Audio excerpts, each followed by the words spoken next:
राम राम हरियाणा। एक बार फिर स्वागत आप सभी का बेमिसाल हरियाणा न्यूज में। मैं ब्रजेश चावला फिर जुड़ गया हूँ आपके साथ। सबसे पहले आप सभी को जय माता दी। और हम पहुंच गए हिमाचल प्रदेश के बिलासपुर जिले में। बता दें आपको, माँ नैना देवी पहुंच गए हम यहाँ से। और तमाम श्रद्धालु जहाँ से पूरे देश विदेशों से लोग यहाँ पर आते हैं, और उसी माँ नैना देवी के मंदिर में हम पहुंच गए। तमाम लोगों की भीड़ यहाँ पर सुबह से लगी हुई है। आपको बता दें, जहां भी हम पहुंचते हैं तो वहीं से खबर आपको जरूर दिखाते हैं। नवरात्रे आने वाले हैं और यहाँ पर इतनी भीड़ लगने वाली है कि पैर रखने की यहाँ पर जगह होती नहीं है। तो नवरात्रों से पहले ही हम आपको यहाँ से माँ नैना देवी के मंदिर के दर्शन करवा रहे हैं। और पंडित जी हमारे साथ में इतिहास बताएंगे, क्या है मंदिर का इतिहास, क्यों इतने लोग आते हैं और कैसे मनोकामना पूर्ण होती है। तो पंडित जी, हाँ जी, जय माता दी। पंडित जय माता की। पंडित जी, मंदिर पहुंचे हम आज हरियाणा। आप इधर सही रुके प्लीज, थोड़ा सा ऐसे। मंदिर का थोड़ा सा इतिहास बताएं जी, क्या इतिहास है, इतने श्रद्धालु यहाँ पर आते हैं और सभी की मनोकामना पूर्ण हो जाती है। हाँ जी। ओम या श्री स्वयं सुकृतिनाम भवनेश्वर लक्ष्मी पापात्मनाम कृध्याम हृदेषु बुद्धि श्रद्धा साम कुलजन प्रभस्य लज्जा ताम त्वाम नता स्म परिपाले देवी विश्वम। ओम। माता जी का इतिहास तो माता जी स्वयं ही जानती हैं, हम कुछ प्राणी क्या बता सकते हैं। ये बड़ा अद्भुत मंदिर है, हजारों वर्षों से इसकी मान्यता है। अब जो स्ट्रक्चर अब हम देख रहे हैं जी ये राजा बिलासपुर ने दो सदी पहले 16वीं शताब्दी में इसका पुनर्निर्माण करवाया था। बाकी मंदिर तो पहले से था, ये आदिकाल से है, क्योंकि यहाँ ऐसा मानते हैं कि सती के नेत्र गिरे थे, इसलिए नैना देवी नाम पड़ा। फिर माता जी ने महिषासुर का वध भी किया, इसलिए नैना महिषासुर मर्दनी के नाम से भी इसकी पूजा होती है। तो जैसा पहले आपने बता ही दिया, यहाँ 3 नवरात्रे लगते हैं। एक अश्विन में, और एक चैत्र में, और एक श्रावण में। श्रावण में सबसे ज्यादा भीड़ होती है। तो बाकी जब लोगों की मनोकामनाएं पूरी होती हैं तो इसलिए फिर वो बार बार आते हैं और प्रचार भी करते हैं आगे। पहले बहुत कम यात्री आते थे, अब सुविधाएं हो गई हैं, तो उस वजह से अब रास्ते बहुत ठीक हो गए और काफी सुविधा जो है यात्रियों के लिए बन गई है। माता जी का लंगर भी चलता है। तो ज्यादा ना बोलते हुए मैं यही कहूंगा कि यहाँ माता जी के नेत्र गिरे थे, इसलिए नेत्रों के दर्शन है। पहले गणेश जी की पूजा होती है, इसलिए गणेश जी की वहाँ अंदर मूर्ति है जिसकी पूजा होती है। फिर माता जी का विग्रह है जो पिंडी रूप में प्रकट हुए थे, और उसके बाद बड़ा स्वरूप है माता जी का। तो बाकी कोई खास विशेष नहीं है। हवन कुंड है यहाँ का, तो यहाँ अपने 10वें गुरु गोविंद सिंह जी ने उन्होंने भी यहाँ पर हवन किया था, ऐसा कहा जाता है। हाँ, कहा जाता नहीं है, पक्की बात है ये। पक्की बात है। तभी से यहाँ से जाके ही उनको फिर चंडी दी बार वगैरह की रचना करी, और 5 प्यारे जो है वो साजे थे। तो पंडित जी, ऐसा भी कहा जाता है कि सिखों के जो 10वें गुरु हैं गुरु गोविंद सिंह जी, उन्होंने करीब 1 वर्ष तक यहाँ पर कठोर तपस्या की थी, हवन भी किया और था। माँ नैना देवी ने वहाँ पर उनको साक्षात दर्शन दिए थे, और उनको तलवार भी दी थी। तो एक तलवार दी थी, ऐसा इतिहास में कहा गया। ऐसा कहा गया इतिहास में। और उसी तलवार से ही मुझे लगता है कि गुरु गोविंद सिंह जी ने कई युद्ध जीते, ऐसी लड़ाइयाँ जो मुगलों के साथ हुई।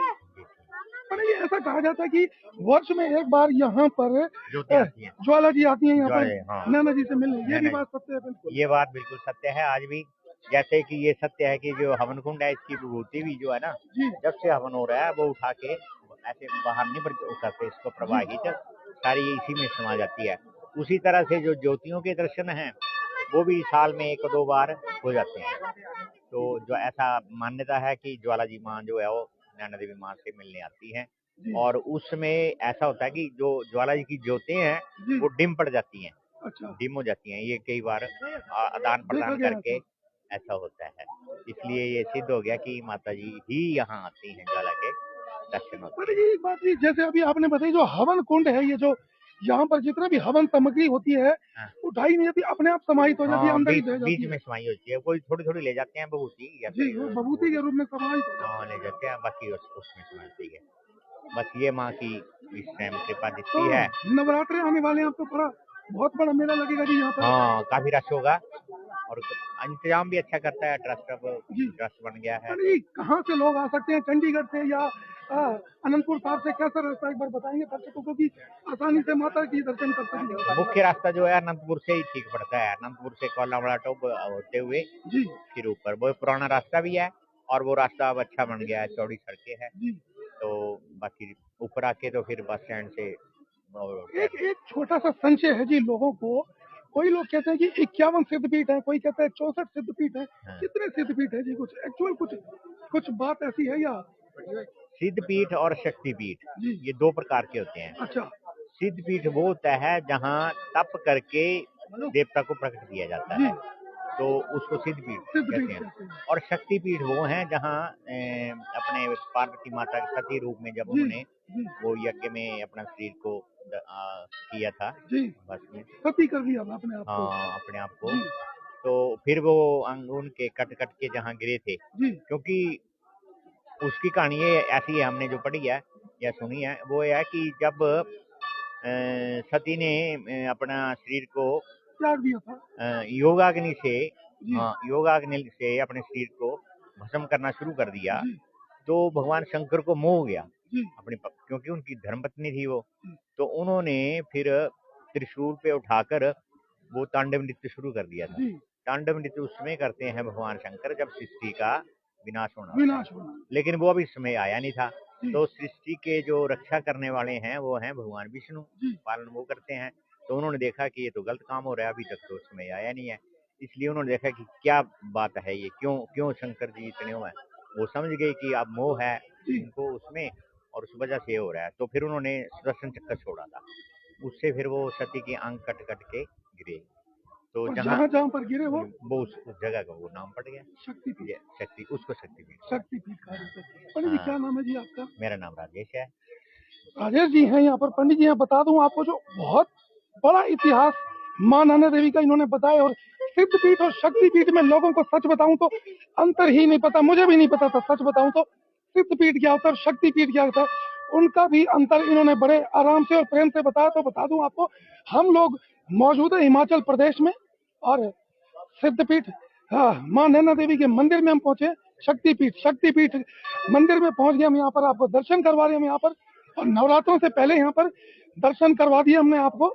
और आप समझें कि कितनी भीड़ यहाँ पर, कितने श्रद्धालु यहाँ पर आने वाले हैं। हवन यहाँ पर दिखाता हूँ आपको, थोड़ा सा आगे है, ये देखिए हवन होता है यहाँ पर, इसी जगह पर ये हवन होता है। और यहाँ पर जो हवन है, जो भभूत बनेगी, जो इसी हवन कुंड में यही समाहित हो जाती है, अपने आप खत्म हो जाती है। थोड़ी थोड़ी लोग भभूत लेकर जा सकते हैं, इजाजत होती है, परमिशन होती है, लेकिन यहाँ से इस भभूत को, इस भस्म को उठाया नहीं जाता, अपने आप इसी जगह पर खत्म हो जाती है। तो बता दें आपको, देखें कितने तमाम श्रद्धालु लोग यहाँ पर मौजूद हैं। और एक बात बता दूं आपको, जो सिख समाज के जो लोग होते हैं वो भी भारी तादाद में होते हैं यहाँ पर, करीब 60% लोग सिख समाज के यहाँ पर होते हैं। आपको बता दूं, सिखों के 10वें गुरु जो हैं, गुरु गोविंद सिंह जी ने भी यहाँ पर पूरे 1 वर्ष तक तपस्या की थी, कठोर तपस्या की थी, और मां नैना देवी ने उनको यहाँ पर दर्शन दिए थे। और पंडित राजेश जी ने बताया कि उनको तलवार भी मिली थी, एक मां नैना देवी ने उनको भेंट की थी कि किसी भी युद्ध में जाओगे तो विजयी पाओगे। तो भैया आपको दर्शन करवा दिए हमने मां नैना के। जहाँ भी जाते हैं, अच्छी जगह कहीं भी होती है, आपको दर्शन हम जरूर करवा दें। और देख सकते हैं आप, तमाम लोग जो दर्शन करते हुए निकल रहे हैं। भाई साहब कहाँ से आए हैं जी? लुधियाने से जी। लुधियाने से। क्या नाम है जी? नरेंद्र कुमार। नरेंद्र जी, हो गए दर्शन महारानी के? इस बार तो भीड़ नहीं है, खुले दर्शन। हाँ जी, आनंद आ गया पूरा ही। जी क्या नाम है जी? नरेंद्र कुमार जी। कुमार जी, दर्शन हो गए आपको? बहुत बढ़िया हो गई। तो भीड़ कम और बहुत बढ़िया होगी, मनोकामना पूरी आते रहते हैं? जी पूरी। पहले आते रहते हैं? हाँ जी, हाँ जी। देख रहे हैं आप, ये फिर बता दूं आपको जी। भाई साहब कहाँ से आओ जी? जय माता दी। लुधियाने को आए। लुधियाने वाले बहुत है जी यहाँ पर। पनाली में जाता है। अच्छा, कच्चे सारा परिवार? हाँ जी, हाँ जी। हो गए दर्शन? बहुत बढ़िया हो गए। कुछ मंगले माँ को? हाँ जी, हाँ जी। की लगता है मनोकामना पूर्ण होगी? माता दे आगे तक हुंदी है हर मनोकामना। बहुत बढ़िया बात है जी, माता के आगे बिल्कुल ठीक बात है, सभी की मनोकामना पूर्ण होती है। शक्ति पीठों में से एक हिमाचल प्रदेश देवभूमि कही जाती है, क्योंकि पूरे हिमाचल में आप कहीं पर भी जाएंगे तो आपको कहीं ना कहीं धार्मिक स्थल जरूर मिलेगा, चाहे वो सिख समाज के हों, चाहे वो हिंदू समाज के भैया कुछ कहेंगे, कहाँ से आए? मैं बद्दी से आया जी, हिमाचल बद्दी, प्रदेश से। पूरी नजदीक है बिल्कुल। हाँ जी। हो गए माता रानी के दर्शन? नहीं, बस अब पाठ करवाना जी। अच्छा, माता रानी के दर्शन हो गए। परिवार सहित आए हैं? नहीं, फ्रेंड के साथ आए हम दोनों जी। अच्छा, हाँ जी। नवरात्रों से पहले आ गए? नवरात्रों में फैमिली के साथ आएंगे जी। नवरात्रों में हाँ फैमिली जी। तो आते रहते हैं। कुल की देवी है ना जी माता रानी। कुल की देवी है इनकी। हाँ जी। तो फिर तो हाँ जी, माया रानी की कृपा जी। जी माता जी, जय माता दी। जय माता दी। जय आप जय माता जी। पटियाला से पटियाला से हो गए दर्शन? हाँ जी, आज बढ़िया हो गई। मांग लिया कुछ माता को? बस माता अपने आप ही देती रहती है। मंगल की लोड नहीं है? हाँ जी हाँ। तो मंगया मिले मंगल की लोड कोई ना भैया, ये माता रानी है, मांगने की लोड नहीं पड़ती। आप आए, मत्था टेके, मनोकामना पूर्ण। शक्तिपीठ फेर कह दूं, नैना देवी मंदिर में हम लोग आए हैं और महारानी के दर्शन करने के लिए। मैं भी अपने परिवार के साथ आया हूँ। तो नवरात्रों से पहले आप आएंगे तो भीड़ आपको बड़ी कम मिलेगी, लेकिन अब भीड़ में आएंगे तो कुछ और ही आनंद होगा यहाँ से। और बता दूं आपको, बड़ा सीधा साधा रास्ता, आप पंजाब पहुंच सकते हैं। और बता दें आपको, अनंतपुर साहिब गुरुद्वारा वहां से करीब 40 मिनट की दूरी, 18 किलोमीटर की दूरी है। 40 मिनट, 45 मिनट, पौने घंटे में आप यहाँ से पहुंच सकते हैं। वहां से आपको बस मिलती है, मात्र 45 रुपए किराया। अपनी गाड़ी से भी आ सकते हैं, बस लेते हैं 45 रुपए मात्र किराया, और सीधा पहुंचे नैना देवी। तो दिखाते रहेंगे आपको ऐसी धार्मिक तमाम खबरें, जहां पर भी कहीं कुछ अच्छा होगा, कोई बड़ी बात होगी, कहीं भी ऐसा दर्शन लायक कोई जगह होगी, तो आपको लेकर चढ़ेंगे जुड़ने मेरे साथ। फिर लाइव होंगे, दिखाएंगे शहर की तमाम खबरें। तब तक के लिए नमस्कार, जय हिंद।